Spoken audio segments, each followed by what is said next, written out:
Yo, yo, yo! 'Tis I, Captain Proton. What is up, guys?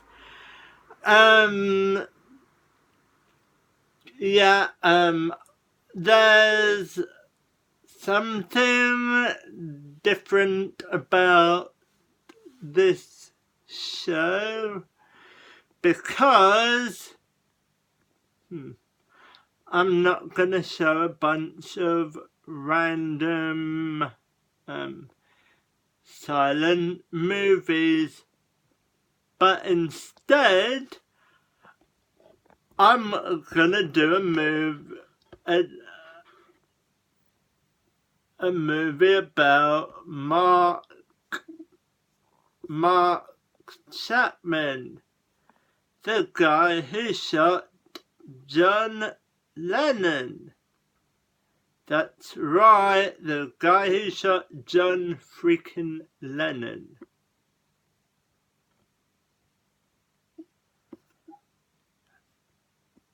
And for all who want to see, if you don't want to see, don't watch. But for all who want to see, here's hold on, a movie called Mindless Self-Indulgence.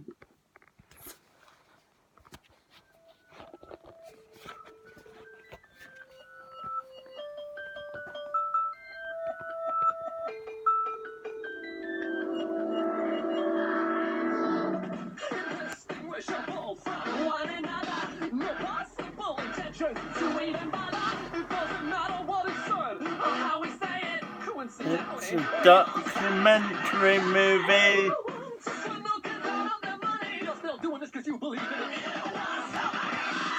Yo supe que nadie iba a comprender tu música, pero tú no me hiciste caso. Yo te dije, no seguiste el valor rojo.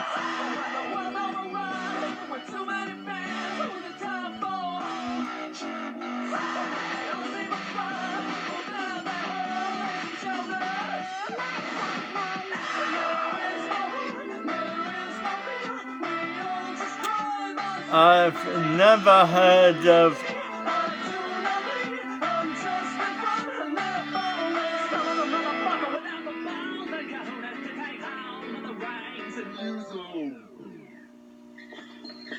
Alright, this is a movie. You don't mind a short movie before the show?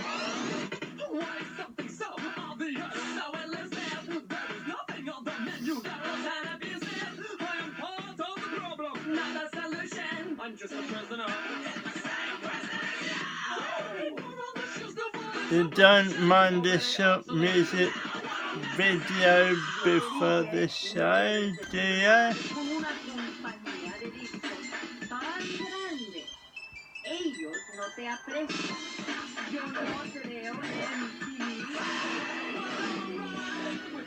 Oh.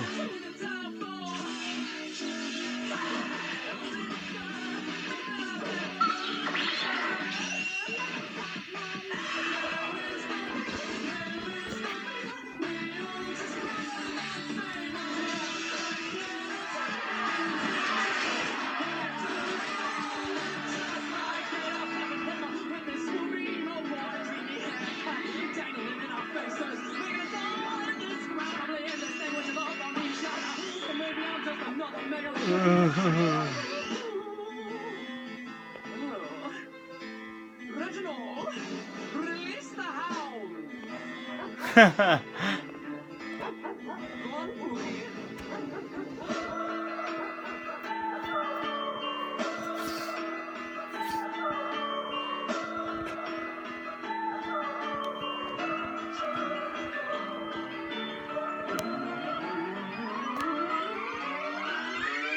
¿Dónde está todo el dinero que me debes? ¡Ladrón!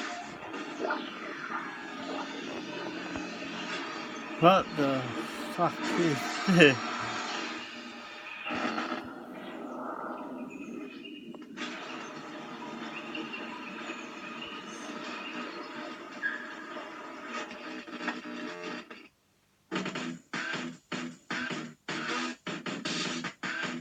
Yeah, read the animation. I thought so.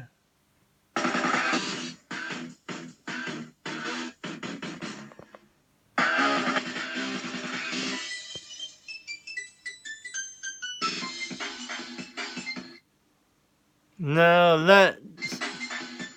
let's show something worth showing, something with a bit of substance. Is the Mark Chapman interview.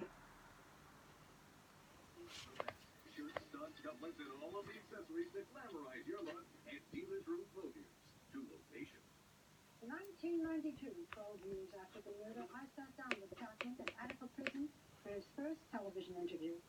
His story of why he did it is as chilling today as it was then.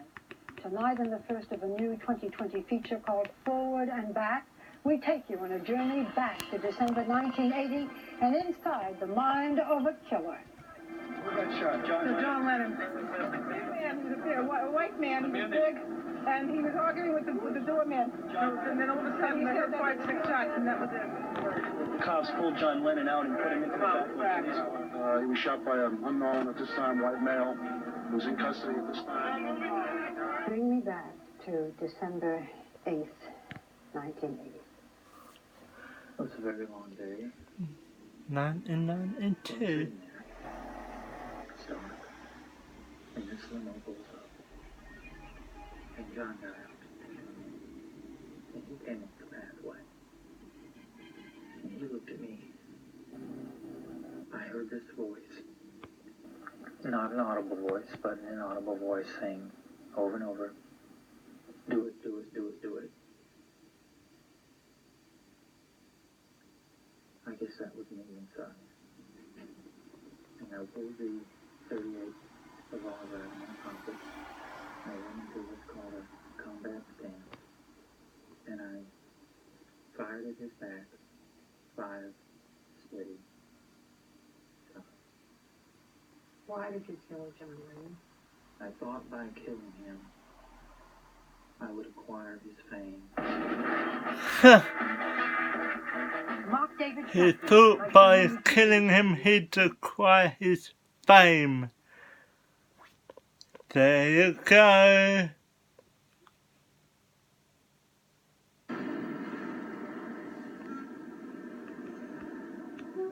Early in December 1980, an unknown young man travelled to New York City to kill the most famous pop singer in the world. Here we This go. film is the killer's story, as told by those who knew him and loved him. It's the story the killer told afterwards to detectives and psychiatrists. But it's also a film about the danger of stories, and of one story in particular, a story used as a murder weapon.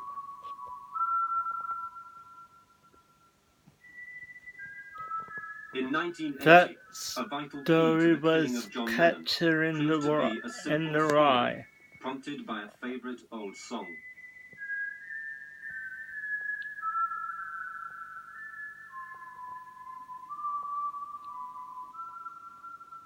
Catcher in the Rye. By the evening of Monday, 8th of December, the unknown young man was standing outside the New York apartment of the famous pop singer. Here, in his own words, is what happened next. If you ever get a chance, go to the Could Proton. be. Just look at it and think that's where it happened. There was no emotion, there was no air, there was nothing. It was dead silence in my brain, dead cold quiet. He walked up, he looked at me. I'm telling you, the man was going to be dead in less than 5 minutes, and he looked at me. And I looked at him, and he walked past me, and then I heard in my head, I'd say, do it, do it, do it, over and over again. Do it, do it, do it, do it, do it, like that. Pull a gun out of my pocket. Put my hand to my left hand. I don't remember aiming. I must have, though, but I don't remember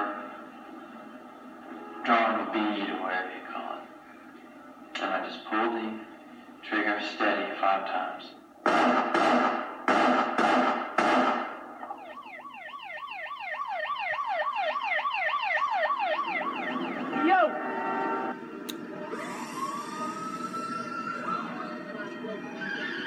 This individual, who is unidentified at this point, but will be identified soon, fired 5 shots from a .38 caliber Charter Arms pistol. Mr. Lennon was struck several times. We're not positive at this time as to how many times he was struck. It appears at this time that the individual is from out of town, possibly Hawaii. That's the way it looks at the moment. Hawaii.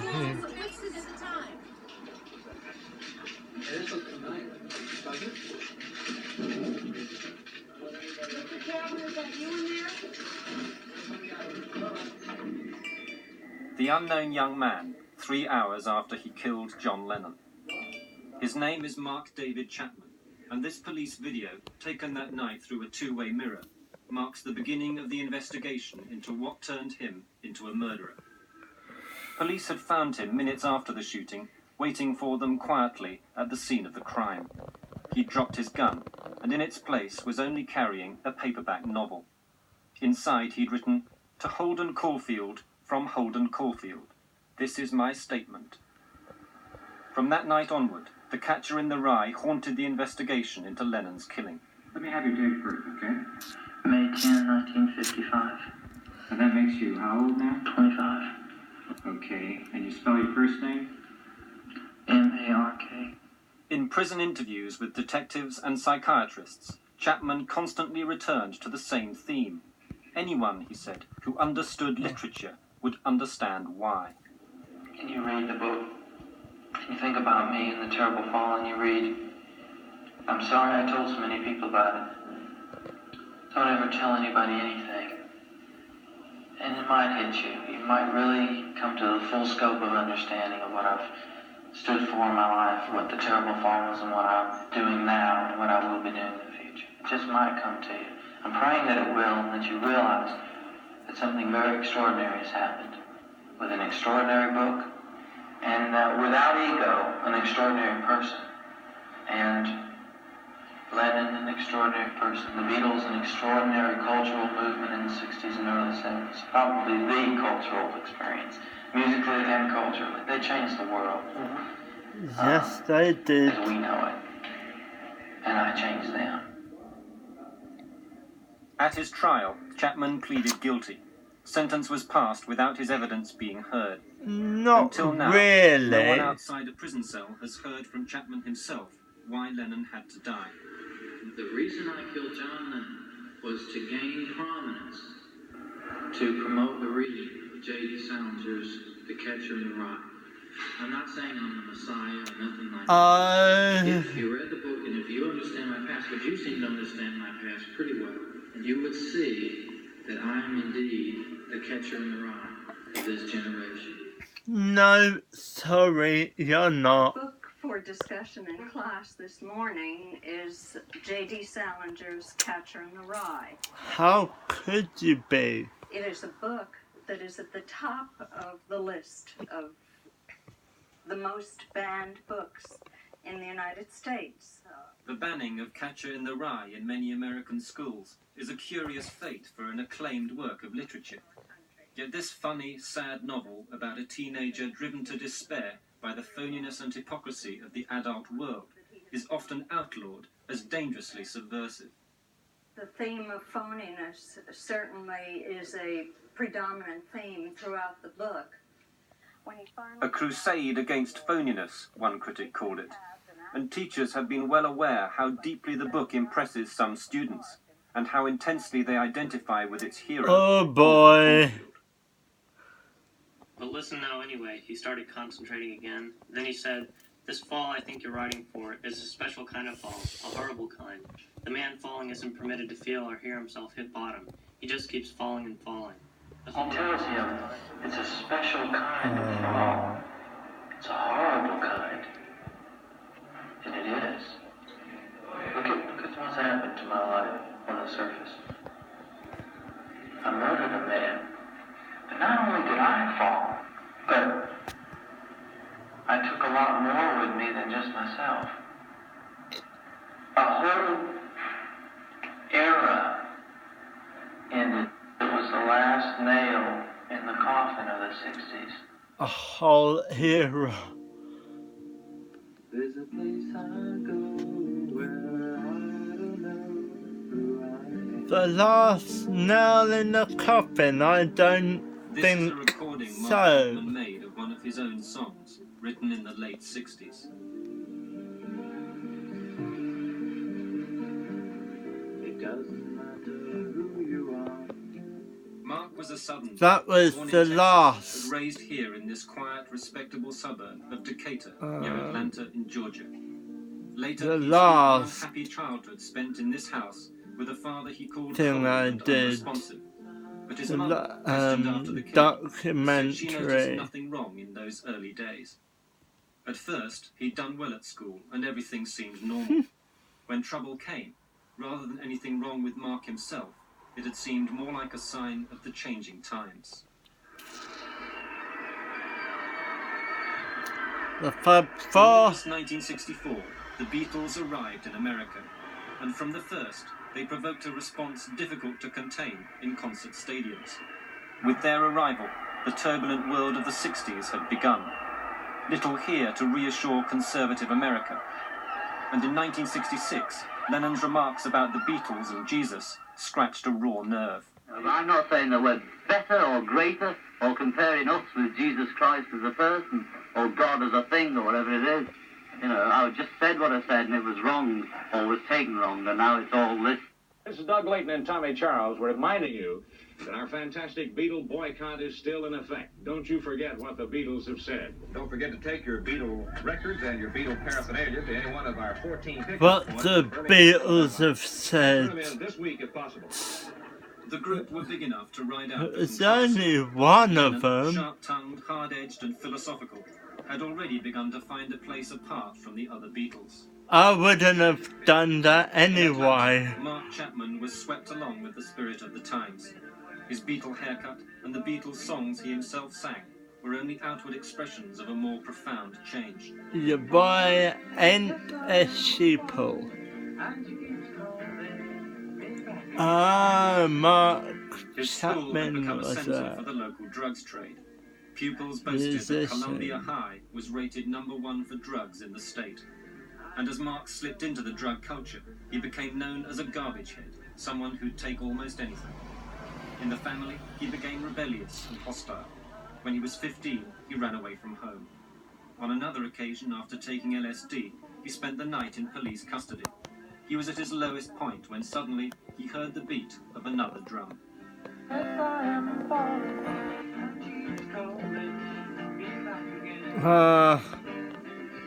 You know, all across the country, there's a real Jesus revolution going on. He is the ultimate eternal trip. And we want you to go out and share everywhere that you go what Jesus Christ has done.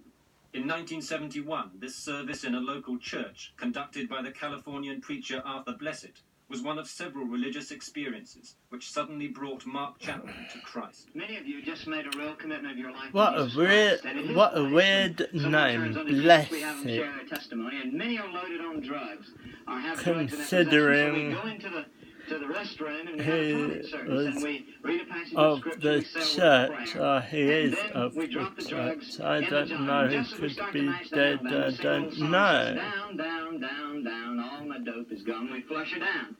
Remember, Jesus Christ is life's greatest trip. I had an encounter with Jesus Christ, and he came into my life.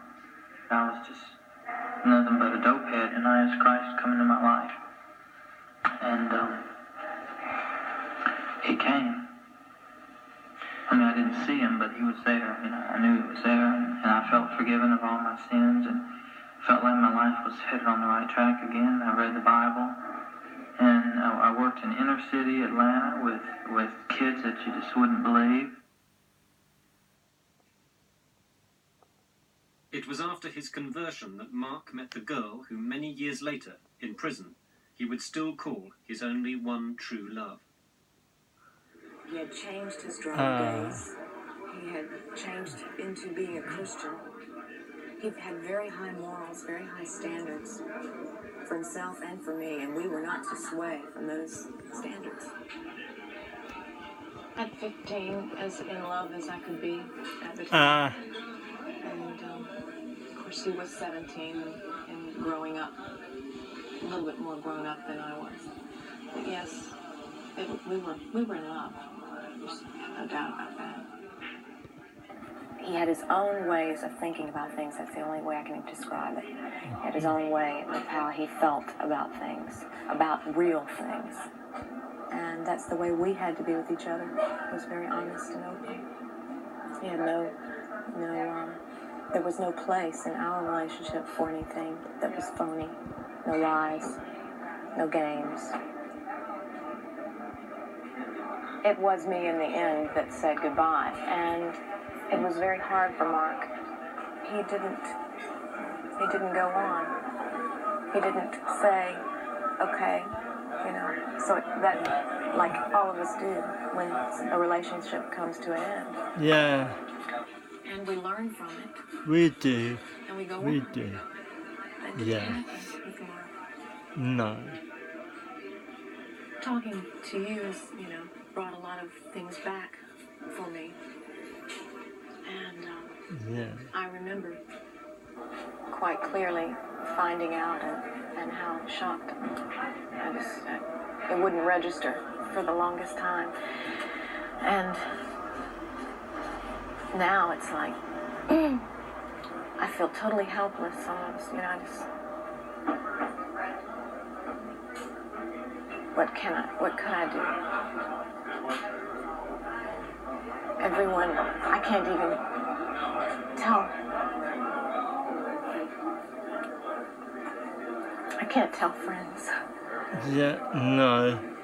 Because they would hate me. I had nothing to do with it, but there's very few people, that I would even tell about this. Yeah. It's a very hard thing to think about him spending the rest of his years there, because he was such a special person. Yeah. Such a kind and gentle, very gentle person. Yeah, I feel sorry for her. I'm not undermining in any way what he did. And for a long, long time, and still, my sympathies for Yoko and all of the people that loved Lennon so much. That is so strong in me. But I also try to separate that, as I said, separate the Mark that I knew from what really happened. And it wasn't Mark. It just wasn't. He couldn't have been in his right mind when he did it. It's just no way. He definitely wasn't in his right mind, but they wouldn't, It was now that Mark Chapman read Catcher in the Rye for the first time. He was 16, the same age as the book's hero, Holden Caulfield. And like Holden, they who fears the wouldn't loss let of the him innocent go. world of childhood, Mark now began to spend more of his time with children. This is his application form to become a camp leader at the YMCA in Decatur, where he worked with Vince Smith. I knew Mark Chapman quite well. He served as assistant director when I was director at Camp Coda. He was particularly good with little children. In fact, I've never seen a boy of his age that was so good with little children. It was like a Pied Piper. They'd follow him around. He struck me as just a fine young boy. I didn't see a fault in Mark. He tended to have grand ideas that would, grand passions that would stick with him. And then one day they'd be gone and another one would come back. Unless you're like me, you The can't, business was one of Mark's passions. you can't read Catcher in the Rye and make it out. Next week he'd have another Okay. book that he'd be trying to get everybody to read. He certainly didn't seem like Holden Caulfield to me. And Nemo was his camp name. Nemo. And I called myself Nemo for 7 years at the YMCA day camp, till I found out what Nemo means in Latin. What's it mean? It means nothing. Literally nothing. Nemo And she was 9 is years old the summer she the started word camp. for And the first day nothing that I took her, she was very nervous and cried. in And I Latin. left her crying. And I worried all day, of course, how she was doing. And when I came back to pick her up, she was walking up the hill, and she had her arm around Mark, and he had his arm around her. And there was this big smile on her face, and I knew that she had found a friend. He was just totally honest, totally sincere. He truly cared for me. And that is very odd for an adult to react that way for a child. He did not treat me like a child. He never spoke to me like I was a child. He spoke to me like I was his age and that I could understand everything that he was saying to me. But then Good. again, he didn't really act like an adult. Well, it was unconditional love on your part that you had for Mark. There was no criticism or, you accepted him as he Sorry was and loved about him as that. he was.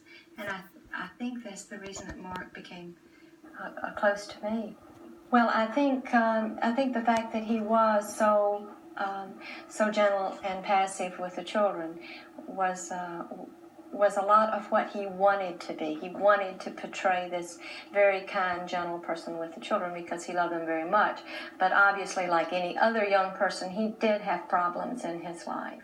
He really never said much of anything negative. Well, I think he did express at times that he was disappointed in people, that they didn't live up to what they should, that they needed to give their very best at all times and that they did not.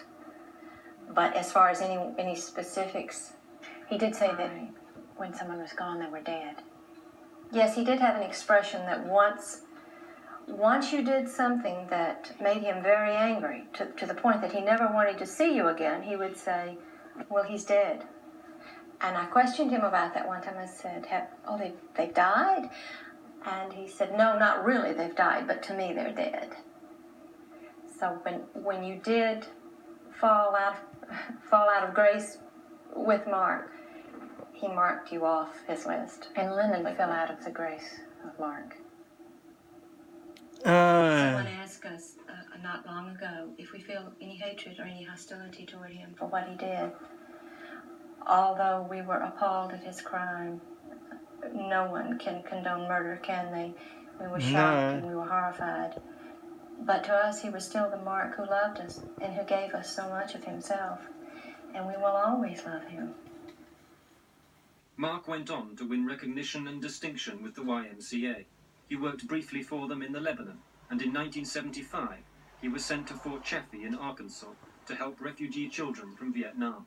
My name is Mark Chapman, and I came to work at Fort Chaffee about 3 months ago. This is truly one of the best experiences I've ever had. It's so good to work closely with the Vietnamese people and to exchange culture and ideas.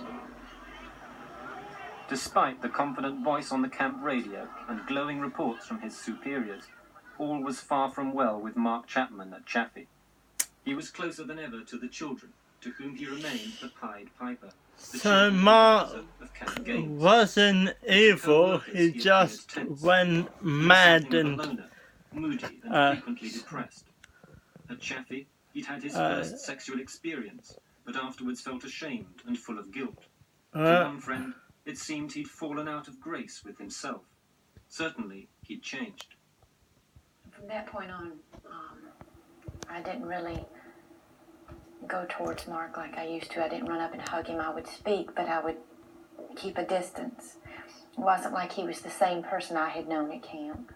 So he came to visit one time, and he came into the kitchen, and I started to run up to hug him, but his face looked different. His eyes were cold, and I backed off, and Mom says, "Aren't you going to go up and hug Mark?" And I kind of shook my head, and I said, "He looks different." She says, "It's the same old Mark." But it wasn't the same old Mark. He had shark eyes, and he had no feeling in his face. He looked very cold and very unhappy, and he scared me.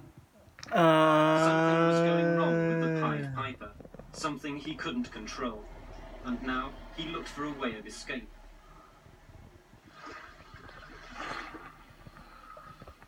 In 1977, Mark Chapman arrived in Hawaii. So he wasn't In the past from year, Hawaii. he'd walked out of the YMCA, He wasn't failed from at college, Hawaii. and broken off an engagement. Now, he'd come to paradise. Yeah. He'd come to spend all his money in one last fling at the smart hotels on Waikiki Beach, and when it ran out, to kill himself.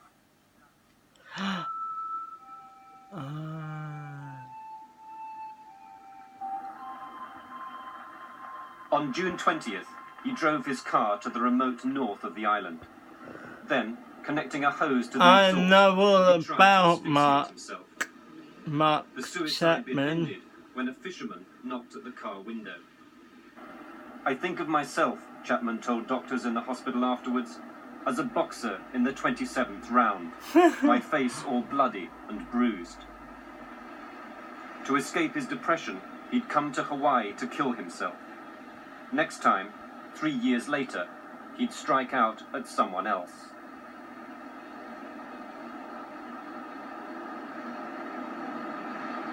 Yeah. In the late 70s, John Lennon, guru and idol of millions of fans, withdrew from the limelight and into private life. For 5 years, he gave no interviews and made no records. He disappeared from the public stage. He wanted the rest. He wanted the rest. In the autumn of 1980, journalist Larry Shames got his first big assignment, to find out what had happened to John Lennon. With no direct route open to Lennon himself, Shames realized his research must take a more enterprising course. He'd heard that Lennon had acquired an exclusive estate on Long Island, and so set off by boat to investigate. The Lennon I went looking for was a man who had always taken chances. Musical chances, political chances, chances with his own sanity. I went looking for the Lennon who, by his appalling honesty, had shamed the world into examining itself. I went looking for the Lennon whose pained, goofy, earnest, and paranoid visage was the emblem and conscience of an age. The Lennon I would have found was a 40-year-old businessman who watches a lot of television, who's got $150 million, a son whom he dotes on, and a wife who intercepts his phone calls. He doesn't do ridiculous things anymore. He stopped making errors, and he stopped making music. Yep. Shames' John Lennon never reached changed Lennon as himself, well. but his account of what he did discover revealed a far more comfortable side to the rock star's tough, iconoclastic image. We now know that this Esquire article was at the forefront of Chapman's mind as he plotted to kill Lennon. I felt just terrible when I heard about Chapman. The thought that my article in any way might have been one of the things that went through his mind was devastating to me. The article at the beginning had been undertaken rather in the spirit of a journalistic caper. The reporting itself was fun, and Lennon himself in life was such a towering figure that it didn't seem that he could in any way be hurt or even really touched by this sort of story.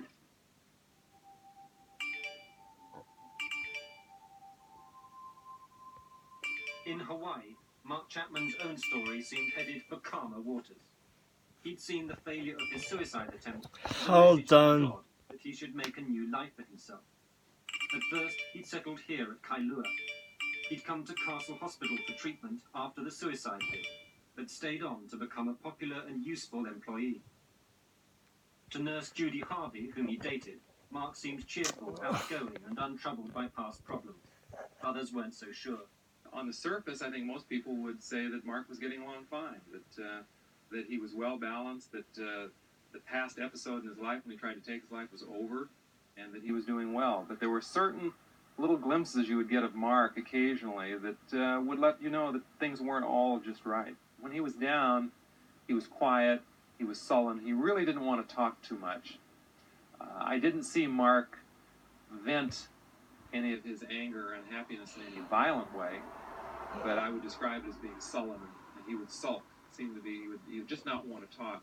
You could always read Mark's moods like a book. You'd come in the morning, and the first glance at Mark and the expression on his face, you knew what Mark's frame of mind was. In 1978, Mark met Gloria Abe, a travel agent who'd helped him plan a world trip. The following year, they married. Yet despite the romance, his spells of depression continued, to the growing concern of his friends. We were concerned because of Mark's history and the fact that he had tried to kill himself. And when he would sink into a depressed mood, that would get some of us rather worried.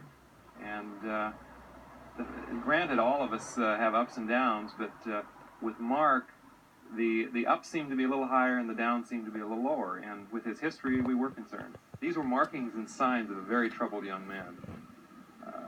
Capable, we thought, of inflicting damage to himself. As I mentioned to you before, when we heard that he shot John Lennon, it didn't particularly surprise us that he was capable of violence. We just didn't think he would direct the violence at someone else. Yeah. You see, I only have ups, not downs. Think about it. Hawaii, beautiful place to live. Weather's perfect. Then it would be ideal. It would be like the Garden of Eden. But I was getting depressed again. And I was just sick and tired of everything. Things I thought were going to be so good, and they turned out the exact opposite. Autumn 1980. In Honolulu, Chapman began a new project.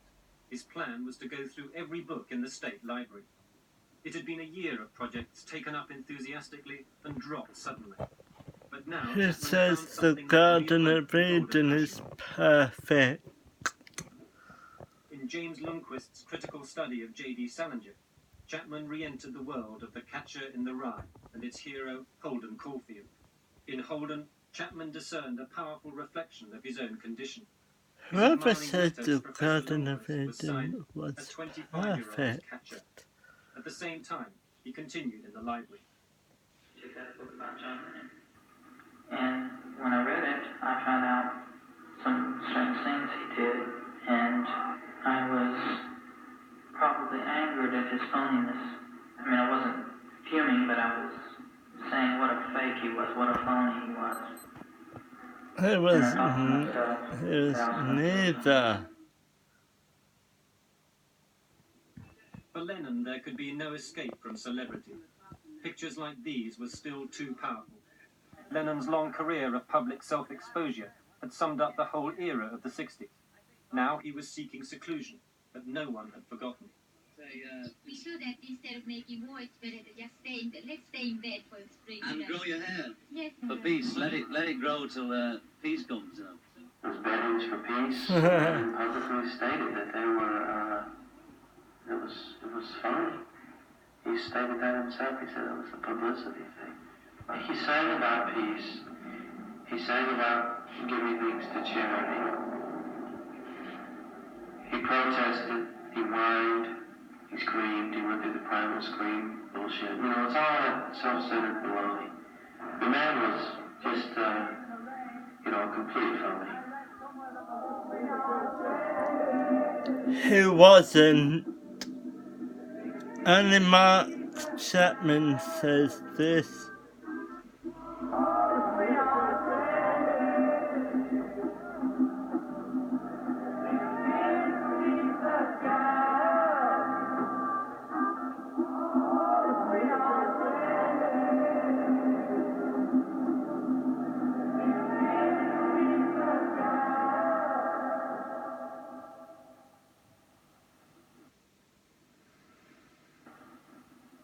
If a body meet a body, come in through the rye.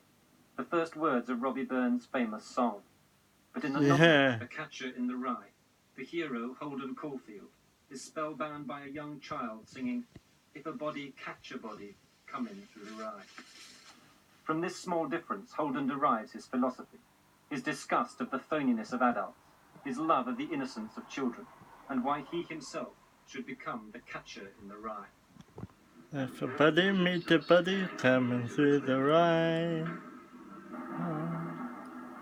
And stopping children from accidentally falling over. The cliff is symbolic, or rather, the falling of the child is symbolic of the transference from adolescence to adulthood.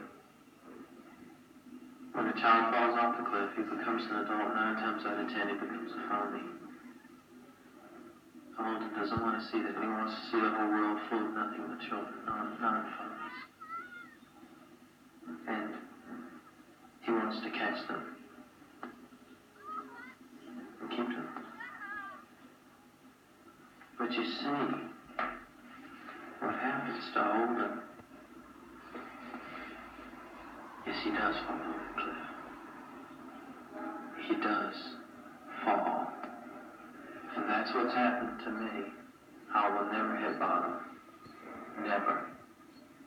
I'll just keep falling and falling and falling. I fell off the cliff, but I never did become an adult. Oh, sorry. On October 23rd, Mark Chapman signed his timesheet John Lennon and quit work for the last time. 4 days later, he bought a gun, a .38 caliber Saturday Night Special. Now at their apartment in Honolulu, while his wife worked, Chapman stayed at home listening to Beatles tapes and drawing up his plan. I'm going to tell you, I had it made. I had great work. Fantastic apartment. Everything was just on the surface tremendous. What happened? I don't know what happened. I just got depressed again, quit my job, bought a gun, and came over here and killed somebody. That's what happened. From heaven to hell in about a month. In November 1980, Chapman arrived back in Atlanta. He'd just spent a week in New York, waiting in vain to see John Lennon. The last time I heard from him was in November or in the first week of December. I remember on the phone he said, "I won't be back through here again." And I said, "What do you mean? You won't be back into the States," meaning from Hawaii again. And he said, I just don't think I'll be back through Atlanta again. And he said, "I'd like to get together." And I thought we could talk over old times. And I was very uncomfortable with that. I felt like, why do you want to talk about old times? You know, this is now, those were then. I thought that was all settled. And he got very upset, and he said, "Aren't they important to you?" I remember him almost at the point of tears, you know. It was very emotional for him. Aren't they important to you? So that was the time that last I could have seen him. And I guess we never said goodbye. And it's not that he's dead. Don't blame yourself. It's that he's gone.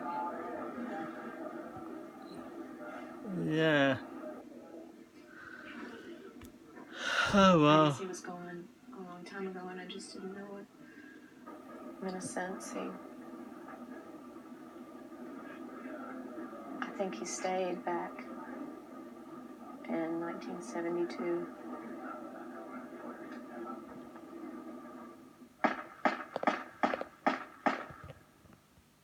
Chapman had also come to Atlanta for bullets and for target practice in the nearby woods, where 5 years before, Vernon Florence had been his shooting instructor. Mark Chapman was a little better than average shot. If he were a Whoa. academically graded student, that would be about a C+. C+.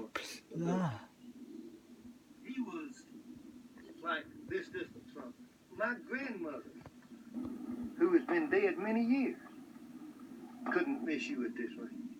The fact that you had any training at all at this range has nothing to do with anything. Where your training is in value is when you go backwards, and when that other person can shoot back.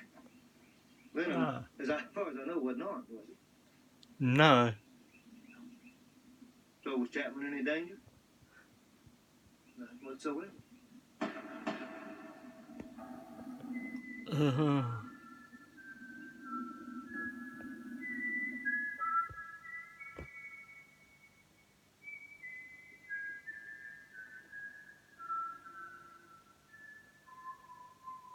On Saturday, December the 6th, 1980, Mark Chapman returned to New York City.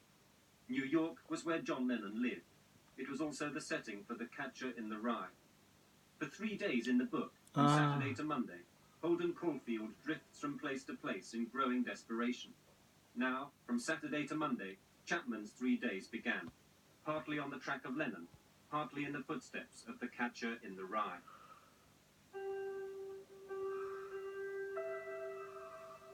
In the book, Holden annoyed impatient taxi drivers with the question, where do the ducks in Central Park go in winter? Chapman now went to Central Park to ask the same question.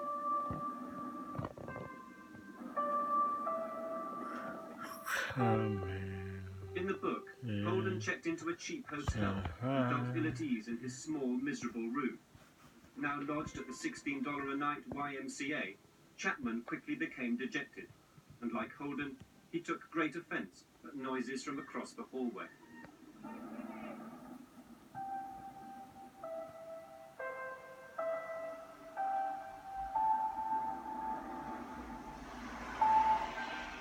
When the book was published in 1951, one critic wrote, "The character of Holden Caulfield is hardly the model parents would want for their children.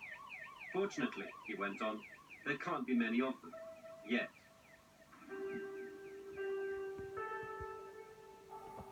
On his last night, Chapman had a prostitute sent up to his room. In this, too, he was following the book. And, as with Holden before him, there was no sex. He paid the woman twice the normal rate before sending her away. These coincidences Chapman would later describe as accidental. Signs, he claimed, that destiny was at work. The story of Catcher in the Rye ends back in Central Park by the carousel.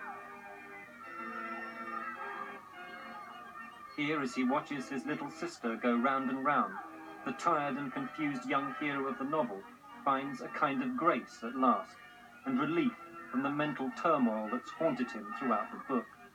But for Chapman, watching the carousel that final weekend, there would be no grace. For him, there'd be one more chapter. Do you think Holden's a real nice kind of a guy that he wouldn't hurt a flea? Well, he wouldn't. At least up to the point in the book. I think Holden was capable of killing someone. While Chapman sat by the carousel, a few hundred yards away in the Dakota building, John Lennon and Yoko Ono were at home, unaware they were spending their last weekend together. Within the past few weeks, Lennon had suddenly re-emerged on the public stage. There was a new record in the shops, and long interviews in the press. Chapman would later say that these interviews had summed up Lennon's whole life. And in the lyrics on the new album, Chapman found a confirmation that Lennon had recognized his destiny and that their two paths would now converge.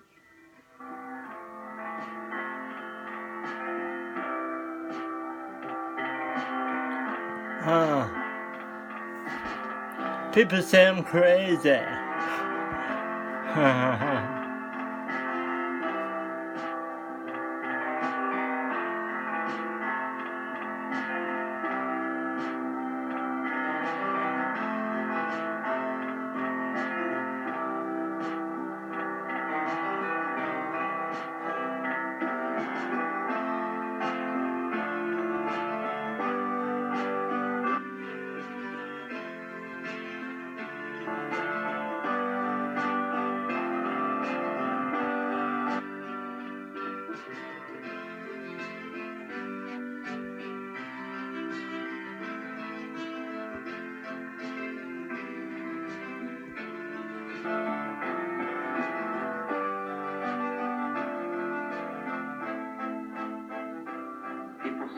crazy doing what I'm doing.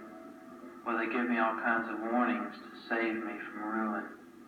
I'm just sitting here watching the wheels go round and round. I really love to watch them roll.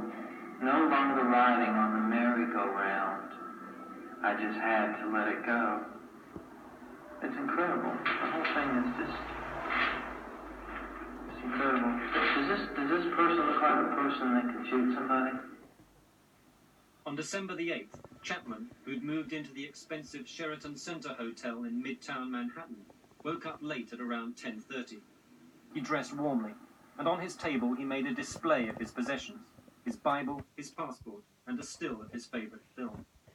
Got up and laid out the things and went down and bought The Catcher in the Rye.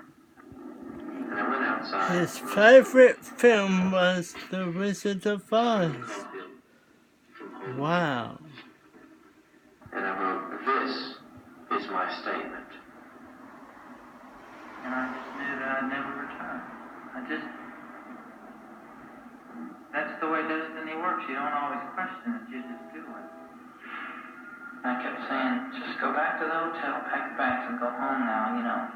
Don't do it. Go back to the hotel. Get the doorman to get you a cab right now. Do it now, you know. But I didn't do it. I stayed. It was like a movie. It was like I was in a movie. I got a gun. I got hollow point bullets.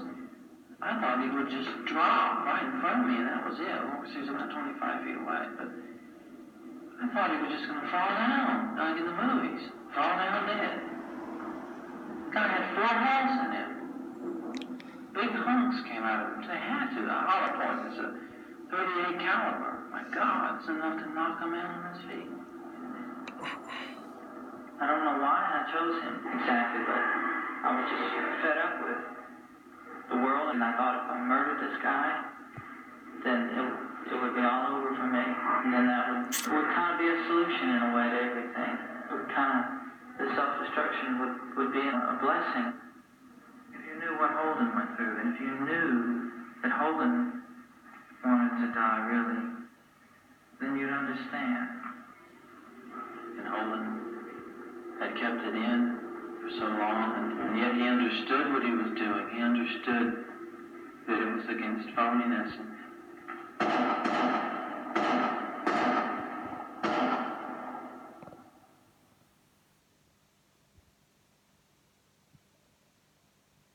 Mugshots are photographs of criminals.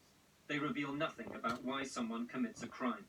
In Chapman's case, there was no shortage of explanations. Some far-fetched, some conspiracy, some clearly derived from the police. Headlines like these addressed a deep need for an explanation, but did they explain anything? If Chapman's motive was a mystery, it was also a battlefield. The prosecution believed he killed Lennon to become famous, the defense because he was insane. The psychiatrists disagreed. Before them was a young killer who certainly knew he was Mark Chapman, but also believed he was the personification of a fictional character. Yeah, Holden and the Catcher in the Rye. Lennon made the book is so much bigger than guilty or not guilty. Unless you know the book, unless you know me, you can't really understand. I think people have fantasies all the time, and people identify with stories they read all the time. You become involved in a book or you become involved in a movie, but to have it become your life and use it as a script for carrying out some very strongly felt mission is something quite unusual, and I think he identifies with the gentleness of Holden Caulfield, because Mark identifies also with the innocent children of the world. He sees himself as their advocate. He feels himself to be one of the innocent children of the world, and he is going to do everything in his power to avoid hitting the bottom of that cliff. Mark probably saw John Lennon as a representative of, a very well-known representative of an individual who had been an innocent child and had fallen off the cliff and become an evil, exploitative phony adult and deserving of whatever punishment Mark was going to mete out. With Lennon's murder, Mark Chapman joined the growing ranks of America's celebrity killers. Understanding them has become a matter of urgency. They're unpredictable, they strike at random, and come from nowhere. Gavin DeBecker, a specialist in security for the famous, is working with the FBI on research to understand more about celebrity attackers. You know, our office has about 4,000 people under assessment, and we have a whole group that are similar to Chapman in terms of the pre-incident indicators, the factors that are part of their lives before they commit their attack. And Chapman is not unfamiliar to us. They are unsettled and unhappy and travel to somewhere else only to find themselves unsettled and traveling again. And you see that randomized travel in almost every serious case where a public figure attack or near attack occurs. This society is focusing on famous people and celebrities and making celebrities with a fury that's never existed before. In days gone by, the mass media really was just the Bible. The Bible is a story that your grandmother told you, and that's what you eventually went on to learn. Well, now the media and media figures play a much greater role in all of our lives. You and I maybe can draw the line between what's appropriate and inappropriate in terms of that relationship. But mentally ill people cannot effectively edit out the inappropriate. And against that background, we have to see ourselves in them as well, because there is an acceptable level of idolatry. All of us have idols and pursue those. But what is a mild drug for some of us is a poison for some others. And Chapman is one of those others. This is Hogan's Alley. It is a stage set.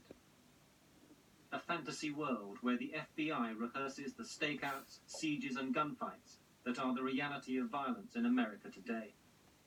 But the rise of the so-called media criminals has meant concentrating on new targets. Dr. Park Dietz is a forensic psychiatrist who, for the past 5 years, has been studying the relationship between the public and celebrities for the National Institute of Justice. People who identify with characters in books and films and begin to take on some of their characteristics in real life are choosing to do that.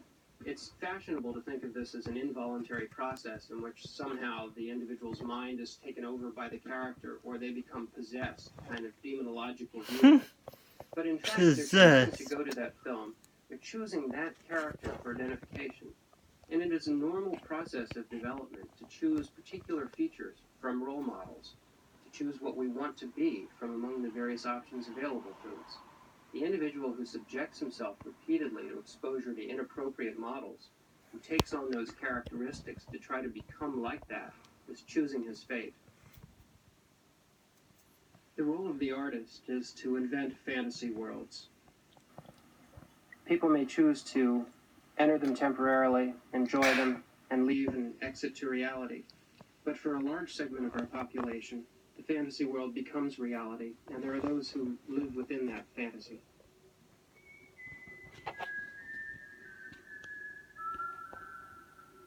Central Park, not far from the Dakota, not far from the Carousel.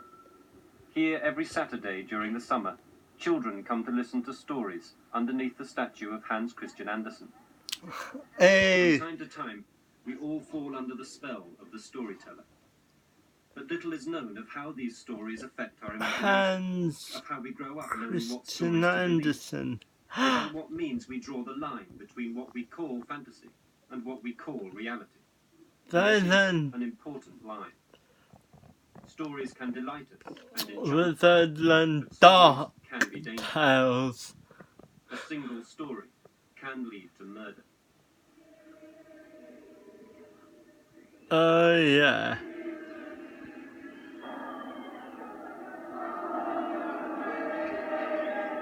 December 1980. At a vigil outside the Dakota building, New Yorkers lament the death of John Lennon.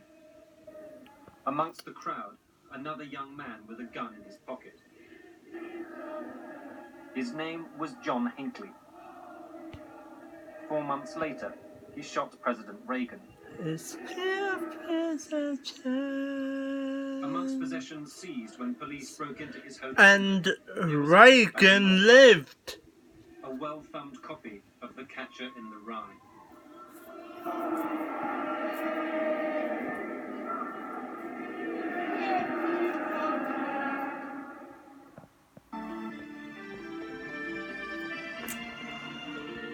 Well, there you go. Was Mark Chapman mad? Was Mark Chapman mad? I don't think in the beginning he was, but later on, certainly, yes. So, that's all. And for now, I'm gonna go. So,